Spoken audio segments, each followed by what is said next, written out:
and I still have the Hood Poly brand on every single flyer. I was repping it everywhere. It was like a Hood Politics party, but there was really no foundation for it. The clothing line was done. It was just a name and a logo, I guess, you know? Yeah. So we threw these parties every Wednesday. I started having more people come in. People I admired would come in and hang out and party, and I'd ask them to play, and DJs I admired and shit, like some of the Desert Arts guys and shit would come fucking play and shit. It was so tight. Right. And we kept making music, and I kept, through that, searching for just a new avenue for Hood Politics. And I said, okay, we're throwing parties, and I remember chatting with the boys one night, again, smoking a J, the magical flower that gives all these ideas. I was like, dude, we should turn Hood Politics like into like a collective, like a music collective. Yeah. You're producing, I'm producing, Nutty's producing. Like, we should really make this shit a thing. Like, let's go just for fun. Yeah. And they were like, fuck yeah, let's go. And I think I had these shirts, like a novelty, like graphic. I think it was one of the last ones that said Hood Politics Records. Right. Similar to if I was like Hood Politics, like garage or something, you know? Right. Embodying some personality that didn't really exist, just kind of just for fun. Yeah. And I was like, dude, we should actually fucking do this thing, Hood Politics Records. Yeah. They were like, I'm down. And I remember hitting up Joey, and he was like, dude, yeah, I'm down. No, Joey, I had told Joey, and he was like, yeah, I'm starting my own label too, with this guy Jacob, who ran this music collective thing called Prescribe, that he also like gave, I think it was like the second song I ever released was with them. And Joey was like, dude, I'm like doing A&R for this thing, this like brand, send me tracks. I was like, all right. And he's like, yeah, I'm gonna start my own label too. And I was like, oh, word, okay. And then I was like, why don't we just fucking come together? Yeah. And he's like, you're right, let's come together. Yeah. So he was like, all right, fuck that idea. And then it was like, dude, Hood Politics Records is gonna be a fucking thing. Yeah. September 20. So I think it was mid end of the month, September. I think we probably thought about it in the summer, and then in September we had the first release. And me and Joey came together in the books, and we're like, dude, let's fucking do this shit, bro. Yeah. All your racks, like, we have way too much energy to stay, complacent with what we're doing now. Like, let's expand, let's go. We're both super passionate on music. It's gonna be something that's gonna be pushing us to do more, give us our own personality. Because a lot of the tracks we made at that time was like making it for other people. Right. I hope they like it. I hope they whatever. And that's really discouraging, honestly. Yeah. Because that's where you lose your individuality, and that's when you start to worry about shit that is completely obsolete to the music making process. Like, you should just have fun and just enjoy it. You're doing what you do.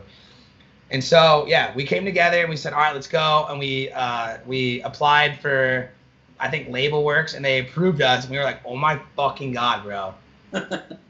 Like, this shit's about to fucking go down. We had everybody in town wearing the Hood Poly Records tees before and we put out our first showcase on, I think it was like September 24th, I want to say, or something. Yeah. It was me, Michael, Joey, and then our friend Dylan, who played at the shows with us. He was kind of more like breakbeaty techno. Yeah. Mind you, we had no fucking style. We had no format. We had nothing, bro. We kind of were just all over the fucking place. And that was great. It was a melting pot. Yeah. Of people. And then it was, we had the label release. We had a label release party. It was so sick. We're like, yo, motherfuckers, we're here. Let's go. Yeah. It begins now. And then, I think we had like Music is for Lovers, like a big write-up for us and stuff, and got our names out there, and it was really cool. From then on, it was like, all right, let's go. We started recruiting our friends and people we knew and friends of friends to come join the label and this, and we just started fucking building, bro. And we didn't really have much of it. I think it was every 2 weeks or so. Yeah. But I mean, like I said before, every big journey starts with humble beginnings, and we just started making it happen and just having fun and tried to squeeze in label showcases and takeovers at every little local bar around us whenever we could, to just try and expand. And it was sick, dude. The first year and a half fucking flew by. Yeah. And then after the first year, it was like, okay, sick. Like, we have a label, but it wasn't really like too much pride. It was like, yeah, Hood Poly, but we had only just begun. Fuck, we had so many other avenues we were looking up to. We were like, fuck. I wish, I can't wait. And I was like, all right, fuck, going back to getting like a job. Like, this is my shit. Like, I'm doing these residencies. Like, everything's going great. Yeah. Hustling, bro. Jesus. Hustling, bro. But then, as most things do, you know, I was putting myself in a lot of positions where I was just like, fuck, don't want to be here. I'm just doing this for money. Like, this isn't like what sets my soul on fire. This isn't anything I'm passionate about. Like, fuck this. And I started going back to, like, I was playing like open format shows again and shit, and kind of was just like, am I in this house or not? Am I in the house in this thing or not? Like, fuck. And I remember one day I was like, all right, fuck all that. Like, I'm 10 toes down, Hood Poly. Like, let's go. And I remember just like researching, digging, doing all the shit I can to get myself out there. And of course, you know, you're only going to sign good tracks and like the big dogs and people that you admire when you have a foundation. I think we may have like 1,500, 2,000 followers and shit. And we started getting like the underground homies I was huge fans of. Yeah. I think the first one was when we signed Mistrix to VA we had a long time ago. Then we got like Intrusive on one of our first VAs and shit. And I'm just like connecting these people who I was like a Hail Mary, like, please fucking think we're cool, like, yeah, please.